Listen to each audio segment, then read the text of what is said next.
আসসালামু আলাইকুম। সাপে কাটলে রোগীকে দ্রুত হাসপাতালে নিন। অন্ধকার বিশ্বাস, গোয়ার্তুমি ও কুসংস্কারে বিশ্বাস করে উজার কাছে নিবেন না।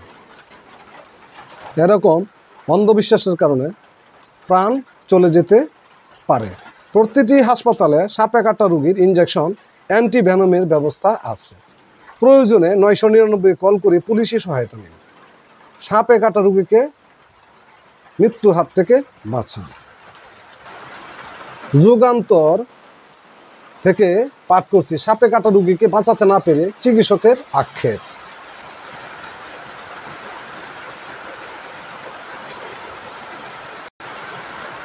সম্প্রতি ছুটিতে দেশে আসেন প্রবাসী নাসির উদ্দিন। শনিবার দুপুরে নিজ বাড়িতে সাপের দংশনের শিকার হন তিনি। বিষয়টি বুঝতে পেরে স্থানীয় ওঝাদের কাছে নেওয়া হয় তাকে। স্ত্রী বারবার হাসপাতালে নেওয়ার কথা বললেও তার কথা শুনেনি পরিবারের সদস্যরা। এর মধ্যে অবস্থা খারাপ হতে থাকে নাসিরের। পরে বাধ্য হয়ে জাতীয় জরুরি পরিষেবা 999-এ ফোন দেন ওই স্ত্রী। পুলিশের সহায়তায় স্বামীকে নিয়ে যান উপজেলা স্বাস্থ্য কমপ্লেক্সে। তবে সময় বেশি হয়ে যাওয়ায় বাঁচানো যায়নি ওই প্রবাসীকে। শনিবার কুমিল্লার তিতাস উপজেলার সাগরফেনা গ্রামে এ ঘটনা ঘটে।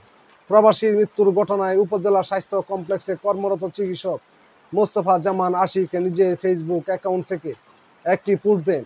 ওই পোস্টে সাপে কাটা রোগীকে নিয়ে বিভিন্ন কথা বলেন তিনি। পাশাপাশি প্রবাসীকে না বাঁচাতে পেরে আক্ষেপ করেছেন এ চিকিৎসক। ফেসবুক পোস্টে চিকিৎসক আশিক লিখেন, তিতাস উপজেলা স্বাস্থ্য কমপ্লেক্সে এক নির্মম ঘটনার সাক্ষী হলাম আজ। 7টা 10 মিনিট একজন সাপে কাটা রোগী আমাদের কাছে আসে। একদম বিষধর সাপে কাটার যে কার্ডিনাল সাইন পাওয়া যায় সেরকম ব্রোকেন নেক সাইন, ডোপিং বা আইলিডস, ড্রলিং অফ স্যালাইভা ইত্যাদি নিউরোটক্সিনের ফিচার। রুগী দেখে আমি অ্যান্টিভেনম প্রিপারেশনের জন্য আমার টিম নিয়ে ঝাঁপিয়ে পড়লাম। অ্যান্টিভেনম প্রিপেয়ার করতে করতে হিস্ট্রি নিচ্ছিলাম রুগীর ওয়াইফের স্ত্রী কাছ থেকে। জানতে চাওয়া হয় সাপে কাটলো কয়টায়? উত্তরে বলল দুপুর 2টায়। আপনার আগে নিয়ে আসেননি কেন? ওনার ফ্যামিলির পরিবার মুরব্বীরা ওনাকে ওঝার কাছে নিয়ে গিয়েছিলেন। রোগীর অবস্থা যখন থেকে খারাপ হয় তখন তিনি নিয়ে আসলেন। ওনার ফ্যামিলির লোক ওনাকে আনতে দিবে না। ওঝার ওখানে উনি বারবার বমি করতেছিলেন, আর তুলতে পারছিল না। আমি বারবার বলছি হাসপাতালে নিয়ে আসতে, কিন্তু মুরব্বীরা আনতে দেয় না বলে আমি আর কি বুঝি। তারপর কি করলেন? একদম শেষে ওনার অবস্থা যখন অনেক খারাপ তখন 999-এ কল করে পুলিশ সাপোর্ট নিয়ে রুগীকে হাসপাতালে নিয়ে এসেছি।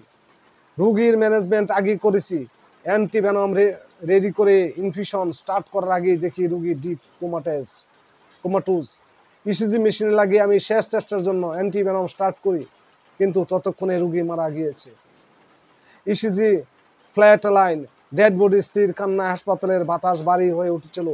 কিছু মানুষের গোয়ার্তুমি, অন্ধবিশ্বাস আর কুসংস্কারের কারণে একটা তাজা প্রাণ চলে গেল আজকে। সাপে কাটা রুগীকে হাসপাতালে নিয়ে আসার জন্য আমরা জোর প্রচারণা চালাচ্ছি। সরকারের পক্ষ থেকে প্রত্যেকটা উপজেলা হাসপাতালে অ্যান্টিভেনমের ব্যবস্থা করা হয়েছে। এগুলো আপনারা জানেনও, কিন্তু তাও মানুষের কথায় পরিচিত হয়ে আপনারা যান ওঝার কাছে। এটা মৃত্যু নয়, এটা হত্যা। সবাই ভালো থাকুন, সুস্থ থাকুন। ধন্যবাদ।